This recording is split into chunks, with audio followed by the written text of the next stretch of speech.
हिस्सा किस काम में गुजारा। इसका जवाब इधर से है। शेख सादी रहमतुल्लाह ने तवील उम्र पाई और अपनी ज़िंदगी का बेशतर हिस्सा सैर व सियाहत में गुजारा। सवाल नंबर 5 है,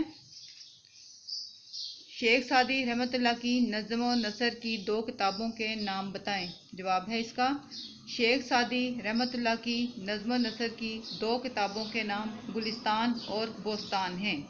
शेख सादी की नज़्म व नसर की 2 किताबों के नाम गुलिस्तान और बोस्तान हैं। ये थे हमारे सवालों के जवाब। अगली वीडियो तक के लिए अल्लाह।